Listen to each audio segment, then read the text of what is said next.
Hey guys, welcome back to the Fool Show. Of course, I am Foolish Phil. Just going to talk a little bit about Michigan basketball today. It's, I think, one game past the quarter mark of the Big Ten season. Michigan just completed a nice home-and-home sweep. Well, not necessarily back-to-back, but sweep of Northwestern, 20-point win last night.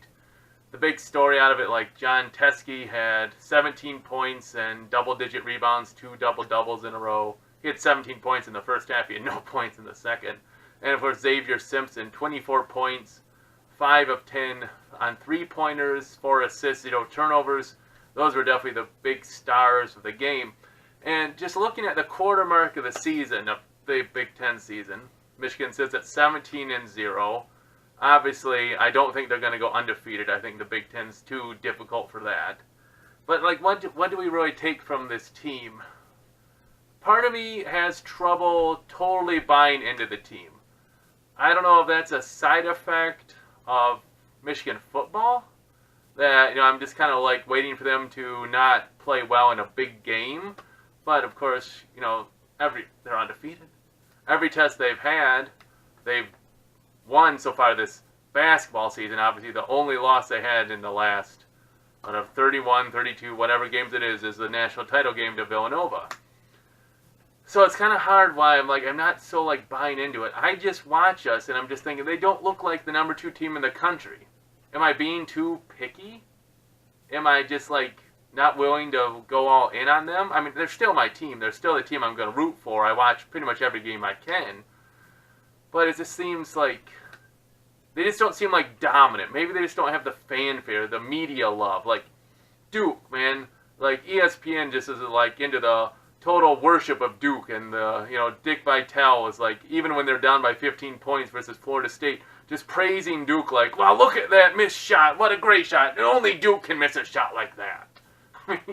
It's man, Duke and Dick Vitale have a love relationship. It's really annoying. I can't handle Dick Vitale at all. I know I've said that before, but Michigan, it seems really, if I stop and think, they are so well balanced. This past game, it was Xavier and Teske. Then, if they're not going so well offensively, you have Jordan Poole. Did you know last night Jordan Poole only had 5 points? He's averaging 15 points the last 6 games. He only had 5. And then you still have Matthews, which is a double figure, and Iggy, which is double figures. So it's Michigan, it seems to be really balanced. It's there's not one star you stop them and you got a good chance to beat Michigan. It's no.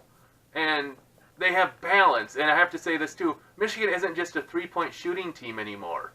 Beforehand, if Michigan had a bad 3-point shooting game, you had a good chance to beat them. And no doubt there's probably going to be a bad game along the line where Michigan won't win because they shot poorly. But they're more balanced. They're a complete team. I just love it. But then why don't I want to go in? I think there's one problem, one still key that just holds me back. And that's just the lack of depth. Even last night, Michigan won by 20 points. I look at the box score this morning, and outside of Livers and Brooks, no other second-string player played more than 2 or at most 3 minutes in the whole game, and you were up by 20 points in the second half. You won by 20 points. I don't understand why you don't get those starters out and get more players, at least rotate in with the 5 players. Maybe you have 4 players in, starters, and have the other ones play or something. Try to get more depth. I know a couple games back, Teske had foul trouble. Davis wasn't doing so much, and our freshman center from East Lansing came in and had 7 rebounds, 7 points, and a couple big rebounds. It's I think you can have these players get some action and get some quality experience. It's just kind of a little disappointing that in blowout games, they're not even getting any playing time. I know the Beanline offense is supposed to be very difficult to learn, but it's a blowout. Put in some backups. I think that's my only problem, is we only go too deep. Outside of our 5 starters, you only have Livers and Brooks.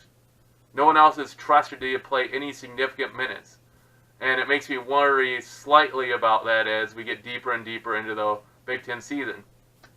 Looking ahead a little bit, Michigan has the rest of the week off till Saturday. They play at Wisconsin. That's a tough game. at Wisconsin's always been tough for Michigan. Hopefully they can get some good scouting, get some good game plan, because Wisconsin's no slouch this year. And if you look ahead a little bit, Michigan's back end of their schedule in the Big Ten's got a lot tougher because Maryland is looking really strong. They're 5-1, I think, in the Big Ten. They're looking strong. Michigan has to play Michigan State and Maryland, I think, 4 times in the last 5 or 6 games of the year. So that's really going to be bookend at the end of the season, really tough. Hey, let me know what your idea is about this team. Are you buying in? Do you see them as a #1 seed? I mean, a team that should compete for the national title. I mean, if you get a #1 seed in the tournament, there's you should go to the Final Four, I would say. That's just my opinion. If you're a #1 seed, you should go to the Final Four. Do you see Michigan as that good of a team? Let me know your thoughts. As always, I appreciate your comments. If you have any of those, appreciate it. Sorry, I repeated myself. New subscribers, thank you very much. Always appreciate that. And thanks for watching. I'll see you guys next time. As always, go Blue.